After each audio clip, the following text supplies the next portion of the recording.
Good evening and welcome to the FITT Show, financial information for today and tomorrow. I'm Bobby Kinzer, And I am Thomas Doty. and we are the FITT Show. And we come to you with an action-packed show full of knowledge, energy, and we hope we inspire people to go out and create wealth. But don't, this is another great week to be alive. It's better to be seen than viewed, my brother. That's for And I sure. just want to thank God for that. We got wonderful people out there, and Garnett Nichols is always out the box already. Good evening, and good evening to the brothers. Thank you, Garnett. She be on it. So make sure you click on the thumbs up button. Remember, you all, that's how we be able to reach more people. That's how Facebook work with the algorithms. And make sure you click on the heart. And look, put as many comments, click as many times first on the thumbs up and the heart, and put some comments in there because that'll give you even more traction and more expansion into viewers. And we're always looking for other topics, and we're looking for comments on things that me and Doty be talking about. So with that, last week we talked about the more you know, the more you grow. And we always talked about getting advice from people who've done it, from the experts who know. And we actually use some uh, strong and good quotes from Warren Buffett. You know, the fifth, sixth wealthiest man in the world, $116 billion. So that was good. But let me tell you something. Today, we're going to be talking about a subject that it may not be what you come out the way you think it is. But before I start that note, let's talk about the stock market. Man, things are looking good. Yeah, it's good. It was a good day. It's been a good week. The Dow's up over 600 points, about 2%. Nasdaq's been up even more. It's 575 points this last week. That's almost a 5% increase. Some of my personal holdings, Microsoft's up 9 points to 275. It's still way below its high of 349. So I'm hoping for some upside there. Tesla a little bit of recovery. It's up to 775 now. That's up 67 points over last year. Apple's up 7 points, almost 5%. And my Pfizer's down a couple of points. It dropped about almost 4%. But again, that's a dividend play. I'm still hoping to see some side there. But all in all, it was a good week. Things have still been volatile. There's been a lot of ups, a lot of downs. And that's probably going to continue. And as we always tell you, this is not a day-to-day or a week-to-week endeavor. You invest for the long term. And we just give an update just so we talk about where we are. But don't let the ups and downs affect you. Stick to your long-term plan. That's the way that's what we do. Hey, though, it's so interesting when we talk about like the stalwarts. Like I thought Pfizer was going to become like one of those stalwart stocks because the pandemic is still up, and it's interesting that it's down. But I heard statistics the other day that only a third, it was a third, 30% actually of Americans has actually taken, and that's just the two vaccinations, not the vaccinated with the booster. Not even talking about the second booster, but only 30%. So I wonder, does that have to do anything too with the stock? But I thought it would be up because of the pandemic is still here, and in some places it said it's up 50%. So I found that strange because the same thing, because I told you I've been watching that Procter & Gamble stock, which is one of those stable stocks because it's dealing with things that we buy, toilet paper, toothpaste, shaving, shampoo. But it's been struggling. It was down, but but it's back up. But it was up. It was up pretty high. What was it? Yeah, it was like about $163, man. And this week it's like that. It's like $154. And I find it strange that those staples like Walmart and things like that. So I don't know if because the prices are getting so high, people are changing their spending habits or what. What do you think? It's just the market. The market is just going to be volatile as we go through these crazy times of inflation. We still haven't got a solid hold on what the Fed's going to do, how much they need to slow inflation, which means they need to increase interest rates. And as interest rates start to go up a little bit, you get people who say, okay, if I can make 2, 3, 4% guaranteed, I'll take that as opposed to taking the risk in the stock. So there's a lot of factors at play, and it's going to be volatile for a while. Things are going to be up and down for a while. And that's the whole play with bonds versus stocks, because when interest rates start going up, bond prices go down. But right now, bonds are up because you can get a 6-month Treasury bond, I bond, and it's paying 9.62%. And usually, for y'all who don't all know, our bonds have a fixed rate and a variable rate. The variable rate right now is at 9.62 for 6 months or 3 months, though. 6 months, right? For 6 months, and then it recalculates. But the fixed rate is at 0. So the good thing about our bonds, you don't lose your money.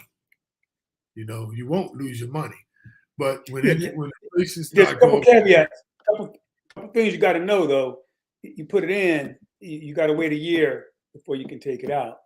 It matures in 5 years. But even if you take it out in a year, say you've been in there for 1 year, and you take it out, there's a 3-month interest penalty. Right. And you say, well, that's a lot, but so you'd only be making about 7% instead of 9.62, which is still better than anything you can do that's on the market right now. To me, you still get the tax. The other thing is you can only buy $10,000 per person. That's the max that you can buy. So if you're a couple, each of the couple can buy 10 apiece. So that's up to 20 grand. That's still a nice little hunk of money that's drawing a pretty nice interest rate. And you can only get those going online to U.S. Treasury Direct. That's pretty interesting. But the only reason why I brought that up is because the way the market, when the inflation is going up, sort of right now bonds are in favor. And so they're saying that, actually I was looking at, I was listening to Susie Orman, and she was saying inflation is here to stay for a while. So it might not be a bad bet. And even if it does go down, it's not a bad bet to be in our bonds. But let's talk about the crypto market. Dope, one of my favorite markets. I got friends coming to me, seeing me on the street. Yeah, Bob. Now, I told you that crypto was no good. I told you that crypto. I got most calling me up. Yeah, Bob, you tell me about that crypto. I said, what do we always say, though? It's the long play. It's the long play. And besides, when it's down, that's the time to get in. And it's over 15,000 cryptocurrencies, y'all. So a lot of them, if they're not in like the top 20, I actually said the top 10. Well, they call all the other ones that are like below that, they call them crap coins, But like Bitcoin is number one. Bitcoin has almost half the market share. Bitcoin got what did Bitcoin? Bitcoin got about 5. What is it now? At one time it had $1.5 trillion of the market, $1 trillion of the market. But now cryptocurrency, Bitcoin has 561 billion. Now the crypto market itself right now is at 1.2 trillion. So that's down to half the market. But anyway, last week Bitcoin was selling at, do I have this right? 29.48. And today, right. Yeah. No. I think I'm getting dyslexic with my old age. Yeah. I had it back. It was last week was 29,488. This week is $30,447 per Bitcoin, and it's still at number one. And like I said, the market cap is there. It's at 560 now. Last week, the market cap was at 573 billion. It's down to 561 billion. So that means people are selling off, and a lot of people don't, because the cryptocurrency, the cryptocurrency market has just been diving. There's no question about it. But what's happening with especially the more favorable cryptocurrencies. All the people who were in like early, like 2017, 2015, I have friends that are in there that made over $300,000, $400,000. I know people that did that, but there's even bigger ones. They call them whales. The whales are the big corporations that are invested heavily in cryptocurrency, and that is what usually moves the cryptocurrency market because it's all about sentiment, right? But when they start taking out their profits, which is usually hundreds of millions of dollars, that causes it to go down. But like we said, it's a long play. The Dogecoin, what everybody was getting into because of Elon Musk, that's down. Actually, it's dropped down. It was at the 10th position, and now it's lower. It dropped down lower. So then we got the stable coins, which is backed by a dollar, like USDC. They've been holding good at fourth place. And then the other main one, USDT, which is called Tether, they are backed by the dollar. So, and they all are holding right now pretty steady. The stable coins are doing what they're saying they're doing. But all other cryptocurrencies really was down. So that's it in the cryptocurrency market. And, like we said, it's a long play. How's your Ford doing, Bob?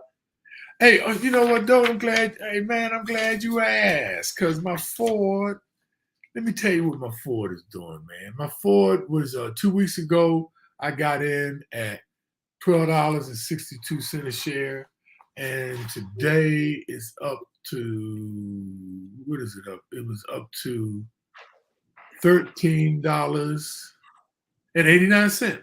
It was $12.62 a share, and so I'm up right now, though. I am up right now. And by the way, though, my semiconductor stock in Holland, NXPI, the one I told you that's in almost every automobile, because all cars with all these, different gadgets and stuff is all run by smartphone. That stock is up today and is up by $3. Last week it was up by $8. Oh, cool. So that's those are doing pretty good. Hey, Doe, I want to talk to you for a minute, Doe. A lot of people think that home ownership is a good building block for wealth, creating wealth. I mean, it's everybody counts on that. A home is most people's largest and sometimes their only asset or just their primary asset. But personal finance experts have long held that home ownership is the key step to building lasting wealth. Now, we are pulling from this article this week from Kiplinger. We like them. There's some good articles. And this is a good subject that they brought up. And they talk about personal finance experts say that a home is an asset that generally appreciates in value over time. We all know that. Buyers also benefit from the leverage because you can borrow up to 80% of the value of the home, even more with a low down payment. You can borrow even more.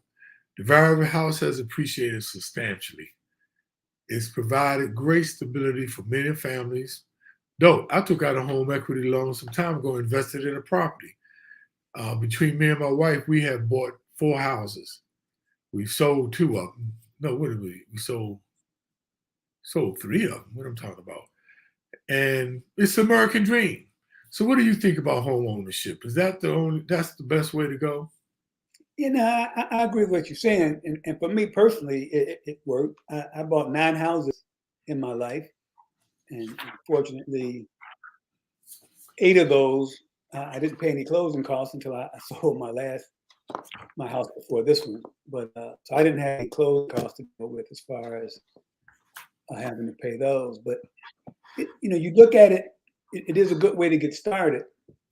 And everybody drills that in your head, buy a house, buy a house, buy a house. And homes generally appreciate in value. But you need to sit back and take a look, because it might not be the optimum way to build wealth from an investment point of view. And what you got to do is, let's forget for a minute about all the, let's call them soft reasons to buy a house. The pride you have in home ownership, and just, feeling like that, this is my house, I bought it, blah, blah, blah. Let's forget about that for a minute and just talk about it as a pure investment vehicle. And the first thing I think about is the income tax savings that you used to get. And I say used to because of the tax change from a couple of years ago. It took a lot of people from itemizing their taxes, because basically the government was subsidizing you buying a house by giving you a tax break, okay, between the interest and the property taxes. But property taxes are now capped, and with the large buckets you have for the standard deduction, a lot of people don't itemize anymore, so you don't get the break you used to get on houses. And so just from a pure investment, just looking at it as a pure investment, it may not be what you think the right choice to make. So, though, I watched many of my friends go through the home buying process, and it kind of makes me wonder, are they really throwing away um, their money and the wealth building potential of owning a house? Because some of the houses were money pits. The values didn't increase because they didn't move into an area where the values appreciated. Some people ended up poor because they didn't anticipate all the costs involved. So some of them moved into a neighborhood where the school system was not up to par, so they ended up sending their kids to private school. And then the property taxes were high that they had to pay. So the question is, building wealth, do you buy or do you rent? And so, Dope, let's get into that subject from the Kiplinger today. Well, first, let's talk about an index that we studied. Hart and Johnson did a buy versus rent index, and they based it on 23 U.S. metropolitan areas to determine whether or not the conditions favored renting or buying in terms of wealth accumulation. In their last update, the index concludes that 17 of 23 metropolitan areas, including Atlanta, LA, Detroit, consumers will be better off renting and investing the money that they would have used for a down payment, that they would have used for closing costs and other housing expenses, even though rents have gone up like crazy. The median home price in the U.S. now is $429,000. Whoa! And the 30-year fixed mortgage rate is up to 5.27, and that's the highest it's been since 2009. If you look at the market over the last 10 years, the bull market returns, the S&P index has increased 11.7% on an annual basis. And that compares with the average home price rise of 7.9%. So it's not clear cut that you should run out and buy a house. And it all depends, according to this index, on where you live. In some metropolitan areas, it's more favorable to buy. Others, like in most, it's more favorable to rent. So this whole topic is not one where we're trying to convince you to do one or the other. What we're just trying to provide you with more information, for you to decide what is right for you. And, because sometimes you're just following, what people be saying, you can get yourself, in a pickle. But remind you of this. And one more thing, this just doesn't apply to young people thinking about buying a house. I mean, a lot of us, once we retire, we tend to downsize. And that's another housing decision you make. Should you buy or should you rent?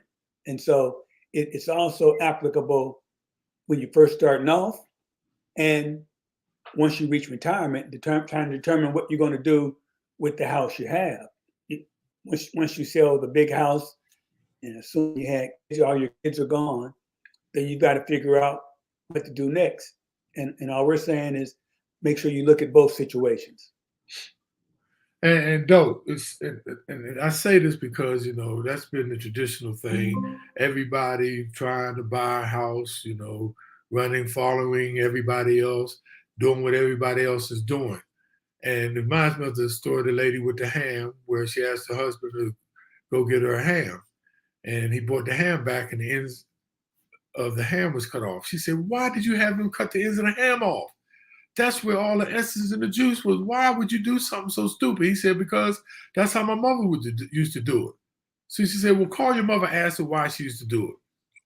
So he came, Mom, why you used to cut the ends of the ham off?" She said, "Because my mother used to do it." "Call your grandmother and ask her why." He calls his grandmother, said, "Grandma, why you used to cut the ends of the ham off?" She said, "So it could fit in the pot." So the moral of the story is, just don't be doing things because other people are doing it. But let's talk about how to rent strategically, right? Because that's what we're talking about. Another option. So for renting to deliver a high return, you need to have enough money left after you pay your monthly rent to invest. And that comes down to personal choices. For example, if you could be happy with a 1 bedroom instead of having the price of 2 bedroom, and skip the complex with the pool.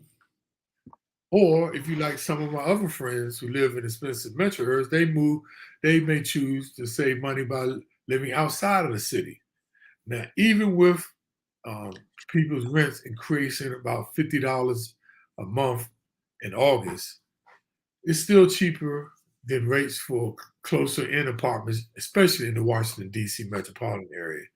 They also have foregone some amenities such as the pool, in-unit wash and dry, and up-to-date appliances. Now, this isn't to say that you got to be uncomfortable and living like a pauper, but they certainly, my friends, they entertain their friends and they got plenty of sunlight for their plants, but they may lack the amenities that keep their costs in the range for comfortability. But that's one way, though. I mean, 1 bedroom, low rent, pay the rent, and bank and invest the money, and then look at buying a house. Right. And if you're going to rent instead of buying a house, and wealth building is your reason, and there's going to be trade-offs, but you got to get into the habit of saving that difference, the amount of money that you were going to pay down on the house, the amount of money that would have gone to like property taxes, would have gone to maintenance, would have gone to HOA fees, all those things. Put that money away. Set up automatic transfers, have it automatically go to your savings account. If you got 401k money, if your company's matching, make sure you getting as much as you can to put away if the goal is to build wealth. And you may be focused on paying down some debt, which is always good to do. But you can then plan to increase the amount you're saving if you want to buy a house down the road, because it may not be something you want to do now, but it may be something you want to do down the road. But if the goal is building wealth and you decide to rent and save money, don't blow the money, that difference between what you would have paid for a house. Because typically a house is going to cost you a lot more than rent because of all the costs. Like Bob talked about the money pit. Something's always going to break. Anybody who owns a house, and I had one old house, I think it was like 80 years old, and it had so much stuff broke in that house. And whenever it broke, we got to replace all of that. So from that point on, I always bought new houses. But stuff breaks on new houses, and even when you buy new houses, you spend a lot more on decorating. So in a lot of ways, you spend a lot more money when you buy a house than when you rent. So if you rent to save money, make sure you put that difference away before you make that decision. Now, for you folks out there who have homes and listening to me and Doty talking about the other option in building wealth as far as renting, and especially though, a lot of those millennials now, man, especially in this Washington D.C. area, they ain't not even buying no property. They don't even have a car, but they banking money. They banking money big time, and they have the option. But that's the thing, though. There are other options other than buying a home. Now, we're not against buying a home. So, and some of y'all people, a lot of y'all people on there who have homes, stick with us because we're going somewhere with this. Stick with us, okay? Stick with us on this because you might say, oh, we ain't ready. But there are other options other than buying a home. You can purchase rental property and live in it. I know people. Wait a minute, what I know people. Isn't that what your son is doing, though? Yeah, my son.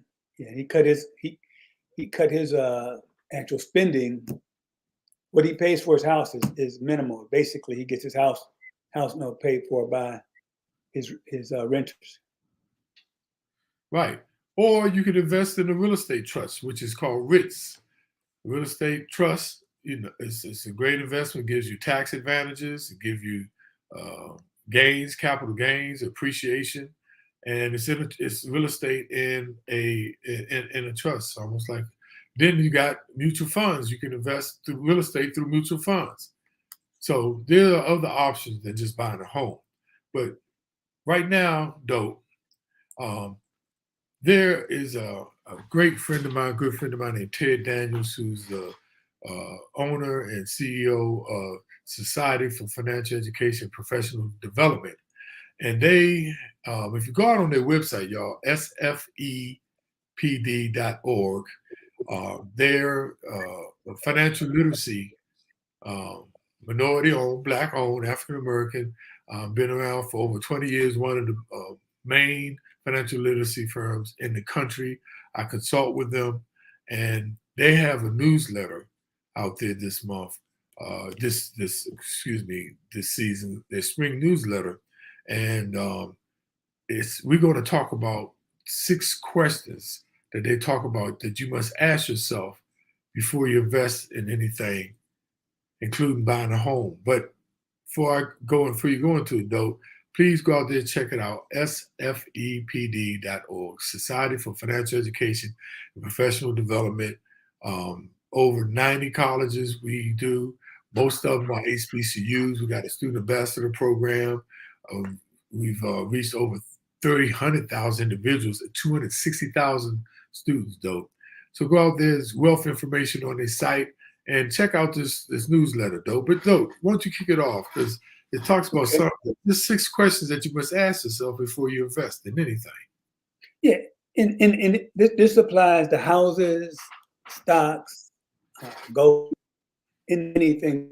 Since we're focusing on a house because that's such a large part of most people's wealth, we thought we'd take it to that. Okay, and the first question is, do I understand the investment? Before deciding to invest, make sure you're clear on what you're investing in, how it makes money, how easy it is to sell.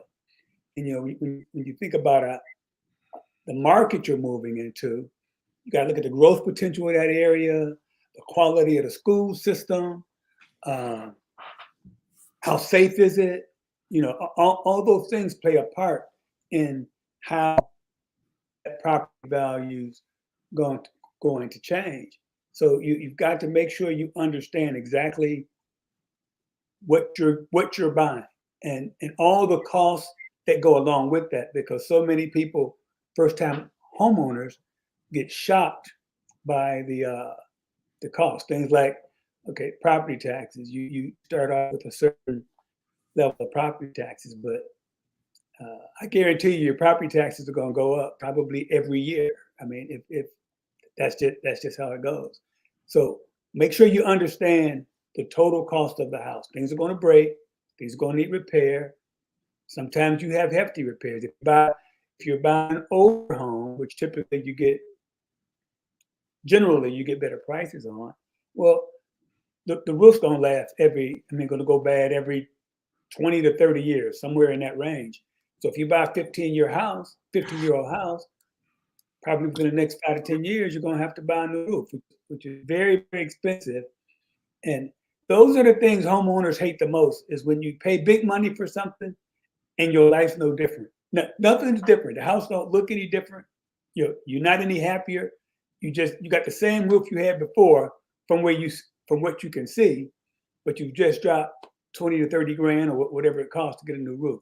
So make sure you understand everything about that investment, whether it's a house or any other investment you decide to jump into. So, like I said, by the way, this applies to whether you're renting to build wealth, buy a house to build wealth, or you got a house and you're looking, you're looking to get in the stock market, or you're looking to buy cryptocurrency or NFTs, non-fungible tokens. You must always ask yourself, what's the potential reward? Now, I know most people say that, but the key is, are you prepared to accept the risk involved to get it? That's the other part of that question you need to ask yourself. Because a lot of people look at the potential reward and they be licking their chops, eyes getting all big, but are you prepared to accept the risk involved to get it? You must ask yourself that second part of that question. Usually investments comes with a big potential reward, and it also comes with big risk. But that doesn't necessarily mean it's a bad choice. It just means you should go into it fully informed. Then you got the question, what's the cost of the investment? And I've mentioned a couple of these, but find out what fees and expenses are associated with the investment. Things like with a house, if you don't pay 20% down, you got private mortgage insurance. You have closing costs. You have all those kinds of things that you have to bear up. You got taxes that you'll have to pay when you sell. And mostly on the federal side, you can defer, or not defer, but you don't have to pay taxes unless you make, I want to say, over like 250,000 or 500. It's a very large amount. But most states don't give you that exemption. I sold a house in Pennsylvania. I think I moved out of Pennsylvania 3 or 4 times, and each time I made money on the house, I had to pay PA a capital gains tax on the sale of the house. So it's like 3% on whatever I made, and I probably made over 400,000 on all the houses I sold. And Pennsylvania was the only state that made me pay tax on the sale. But again, you got to know all that stuff, especially when you're going in. You got to know what's going to be your costs. Closing costs oftentimes surprise a lot of people. And I think I mentioned before, but the sales commission, that's one cost that's definitely negotiable. I mean, you can ask the selling agent to put your break on the sales commission. And so I did that. I've done that a few times and actually saved some money. So understand the cost of the investment. Hey, Doc, we got a question from Maddie Ford, and I don't know. She said, "What about homeowners that pay front foot fees?" You know what that is? I've never heard that term. Front foot fees. It's like another mortgage. You ever heard of that one? Never. That's a new one on me, but I'll definitely look it up. Yeah, Maddie, you got us on that one. We don't usually get trumped on this broadcast, but I don't know what front foot fees are. I don't know if that's something where having to do with the size of your shoe you wear, or with the foot putting your foot in front of the house. I don't know. Front foot fees. That's a new one on me. But there are all kinds of fees associated with buying a house, and they do change. And it's like I mentioned, the tax deductibility of interest. That's something that could change, tomorrow. I think they could decide to change the way that's handled. But you got to understand all of that when you go into it. But we'll get you an answer for that one, Maddie. Yeah, I swear I never heard that one. Oh, it is. Oh, it's here, dope. It's right here. It says front foot benefit charges. Front foot benefit charges can lead to great confusion for homeowners. These are charges for installations of pipes that connect homes to the public water and sewage system. Okay. Front foot. Okay, Maddie, you done turned us on to something myself. There's something new today. Yeah, front foot benefits. Okay, never heard of that one. That's a good one. Thank you. That's what we like. Keep them coming. That's the first time we ever got stumped, though.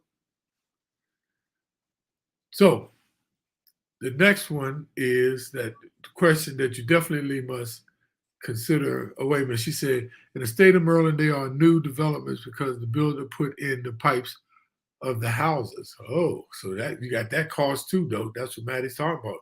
They charge you to put in. Dang, on. Okay. So Wow. those additional fees you have to worry about. Yeah, you got to find out. You got to find out. You don't want to get caught short. Yeah, because if you don't know, you better ask somebody. And it's funny, Bob. Another one, and this one just came up down here in South Carolina.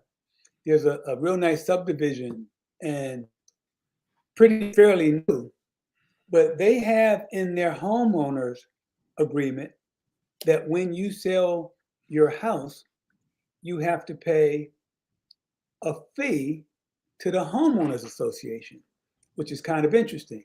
Some homeowners association, especially a new house or newer development, will charge you an additional fee when you move in, and that's kind of like a catch you up to where everybody else is investment in the community. But this is one of the few that charges when you leave. That's another thing that you have to look at when you move is the HOA agreement and see if there's anything like that. Now, it'll also tell you what you can and what you can't do. You can't have a boat in your driveway, or you can't put up signs or whatever. But some of them have fees that you have to pay. That's something else that goes up every year. If they cut your grass and take care of the common grounds. Yeah, those are things that go up. So be aware of those when you're looking to buy a house. Check this one out, dope. Economic downturn, 2008. Selling my house. Had two approved buyers. FHA wouldn't approve the loan because of the homeowners association. I didn't know this is with the national regional laws. If 10% or more of the homeowners are delinquent, FHA will not give you a loan on the house, even if you have been approved, even if you're approved buyer. I couldn't even look. I couldn't even sell my house.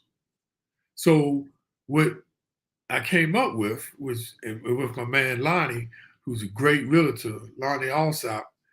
We said, okay, because I had so much equity in my house, and the neighborhood was turning around though, because at first I was like, I'll just hold it and turn around. But all the realtors like, nah, that neighborhood is going down. And so what we did, I volunteered to pay the delinquencies, was at that time was $20,000. But I had $60,000 worth of equity, no, $70,000 worth of equity. So I'm like, man, to get out of this, I'll pay the 20 to get 50. Unheard of, though. Couldn't sell the property because no one, FHA especially, wouldn't give a loan to the people who were approved. The attorney who was representing the homeowners association, though, guy went on vacation. It was around December. Didn't come back until February. It went up to $30,000. The delinquencies. What did we do? We offered to pay the delinquencies off, though.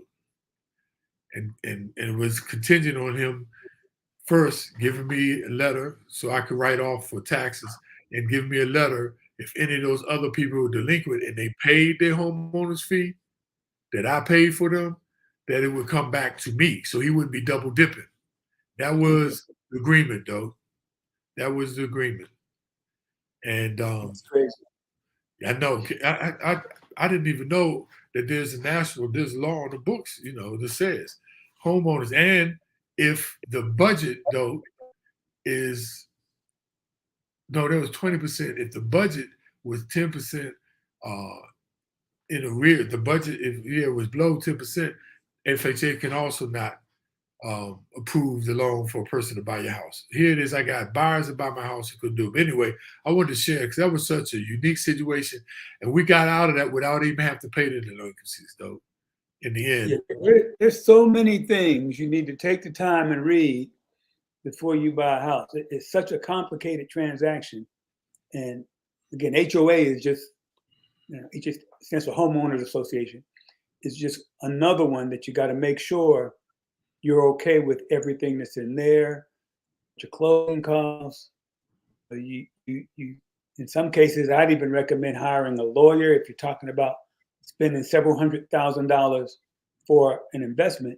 It might be worthwhile paying $200 or something to have a lawyer review it just to make sure there's nothing in the contracts that's to your detriment. I had one situation where I bought a house in a floodplain, and I had no idea what a floodplain was until I was sitting at closing, and I had to have flood insurance.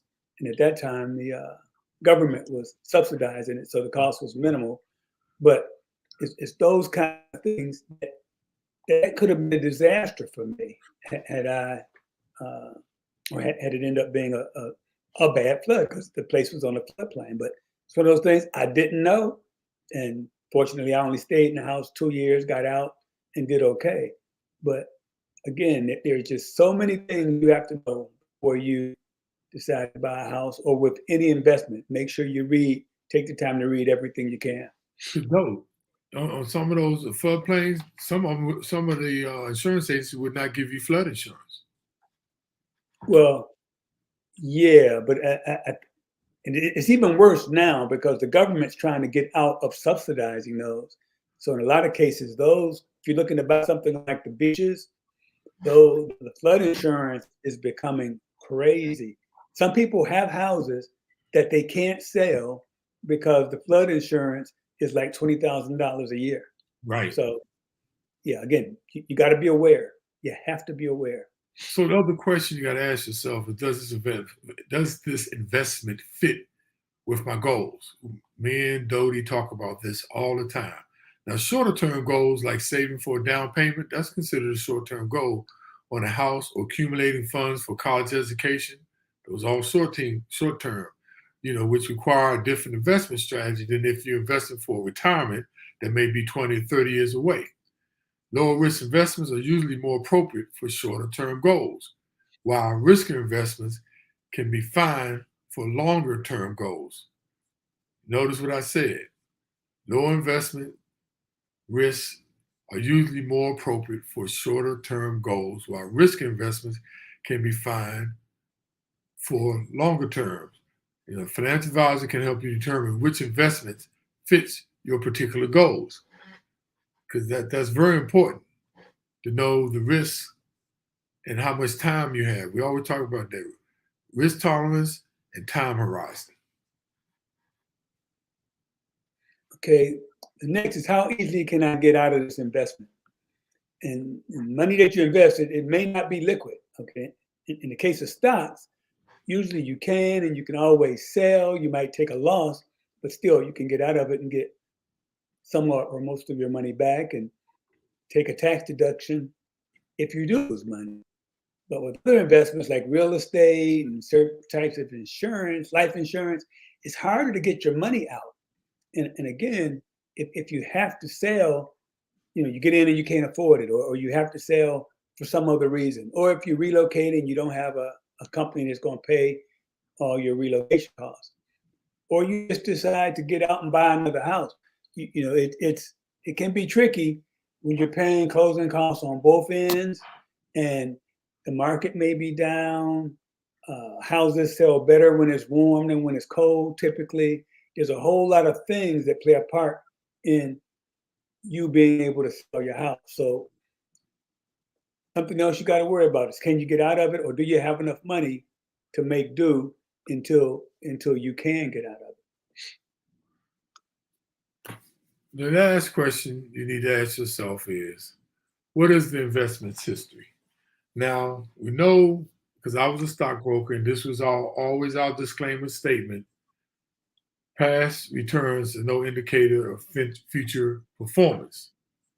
However, some investments have a long history that you can look at when making a decision about whether to get involved.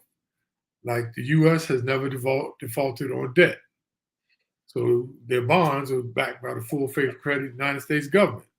For example, there's little chance that it will be in the future, and that long history allows you to make a certain informed prediction about the future performance of their investment. Likewise, certain companies have a solid history of strong performance. When you usually look at mutual funds, they give you the 1 year, the year to date, the 1 year, 3 year, 5 year, 15 year, and if it goes out, returns. While the past performance is no guarantee of future results, it is useful information to consider. It's not the end all but it is information you can use to consider getting involved. Now, newer companies and investments obviously don't have that clear history for investors to study. So that doesn't mean that they're always a bad investment, but it does mean that you should be a little bit more skeptical of any claims of some real big, great outsized returns. That's so important. So those are the 6 questions you should ask. Hey, Bob, yes. One more thing before I forget, and it's related to homeowners associations. A lot of retired folks move to retirement communities where, they have a nice common area. They have swimming pools, tennis courts, pickleball courts, and big ballrooms, and they manicure the lawns, and everything is great. And they typically have fairly substantial homeowner association fees.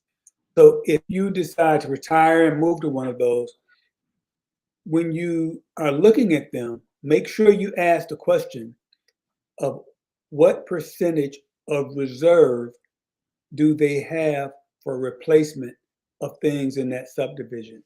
It can be considerable replacing, or just even basic things like maintenance on a pool or maintenance on tennis courts, maintenance of the lawns. Now that's an ongoing expense, but then you have those large expenses that you do every so often. For example, if you have a community center, it's going to need a new roof at some point. It's going to need painting. It's going to need new carpet. All those, and things are going to break. And so, if you guys remember that building that collapsed in Florida, their reserve balance was like 20%, and the reserve balance should be up around 100%, and that will avoid you having to get hit with a special assessment. And so, just one more question to ask: if you move in one of those type situations where they have big, beautiful properties that has to be maintained, remember, stuff does break. Ask them what is their percentage of reserve that they have set aside for when stuff breaks. It should be, in best case, it should be at least 90%. Ideally, it will be 100%, which means they have money set aside for when something breaks, and that you will not get hit with a special assessment. Wow, that's a good one, Dope. So I just want to give a shout out to our viewers, as we always do. Dope, Garnett, Joanne Skinner. Joanne is another reliable. She's on all the time. Hey, Joanne. Our frat brother, Rob Robinson, Rough Rob Robinson in the house. Maddie Ford, my sisters, my 2 sisters, Linda and Nolia. How you doing? And we got my little brother, Carl Chapman. And, hey, Barbara Abdul Kareem. That's Zayd's wife, though, out there in San Francisco. Hope you're still watching. Shanita McKinney, my FDIC co-worker. What's up there? Good to see you. And from Aunt Jim's Gyms, the greatest child daycare center in America, Jennifer McDonald. Thank you for checking in. Oh, man. Oh, dope.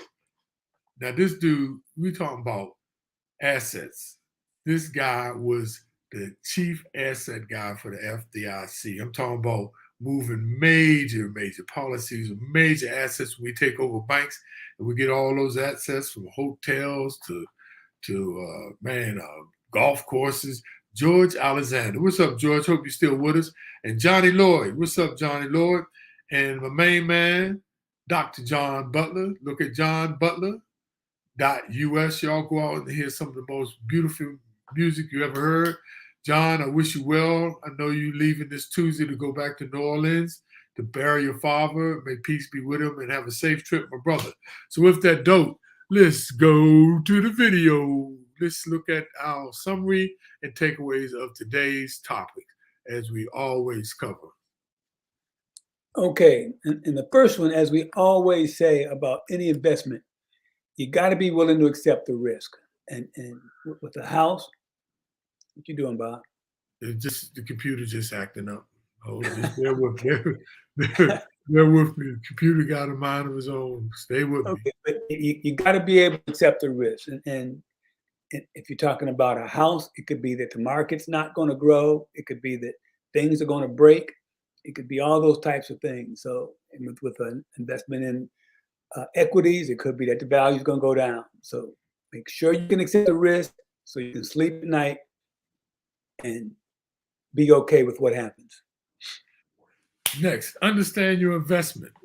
I mean, we can't say that enough. You shouldn't be investing in anything that you don't know about. Now, you don't have to know everything about it, but you at least have to have the common basics, understand and know what you're getting into. I'm talking about that's even if you're going to MGM Grand. Know what you're investing in, man. Know what your money is going into. And the more you know, the more it helps you to be informed. And that way you can take on better risks by being more informed. So understand the investment. Account for all potential costs involved in an investment. And as we talked about before with a house, there are tons of costs from when you buy to when you sell to while you own. Same thing with stocks and mutual funds. Understand the fees to sell, understand the annual fees if you hire a financial advisor, and just make sure you understand everything that's involved so you don't get surprised. There are people that pay hundreds and thousands of dollars in fees and just depletes their investment, their principal considerably because they wasn't mindful of some of the hidden fees, or they just wasn't mindful of understanding the fees that were right there in front of them.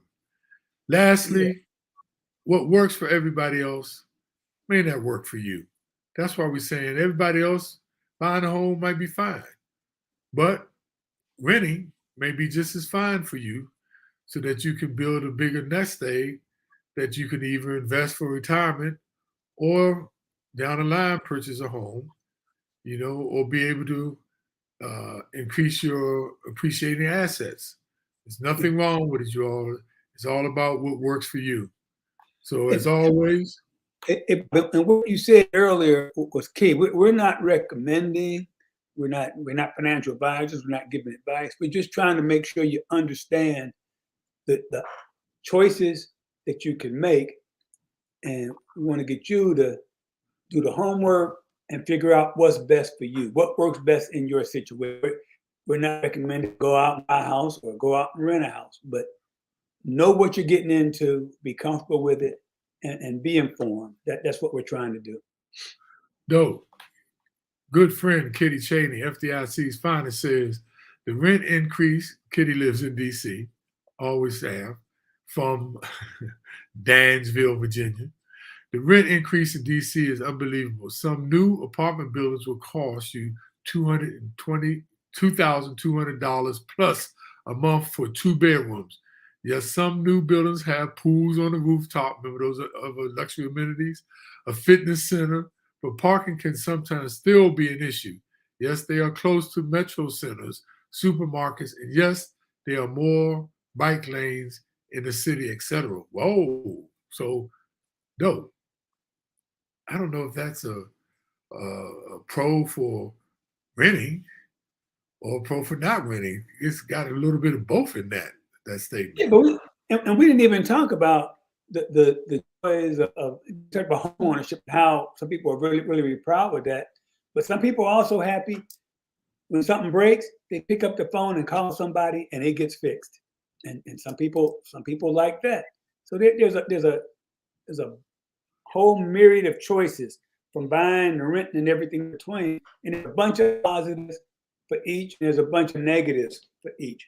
But when we think in terms of wealth building, we just want you to look at the facts, figure out what's best for you, and go forward. Well, with that, we have a lot of people overseas who 5 hours ahead over there in London and Edinburgh, Scotland, and Falkirk and Grangemouth, Scotland. Thank y'all for hanging in there with us. This is wonderful. And my man Bobby Cooper, who's in Amsterdam. I think he's in Amsterdam. This one was in Australia, but he goes in between. That's amazing. But thank you for tuning in. And we're here every week. The FITT Show, financial information for today and tomorrow.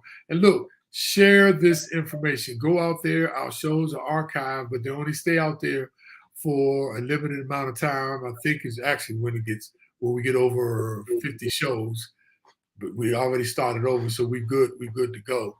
But thank you all, and it's such a great joke. I feel so honored to work with you, man. I mean, we used to be, balling on the court, and now we passing an assistant financial information on the FITT Show. It's amazing how things work out. Wow. Small world until you try to walk home. Okay, you all, look, have a great day, and we'll see you next week. Remember, building wealth is what it's all about.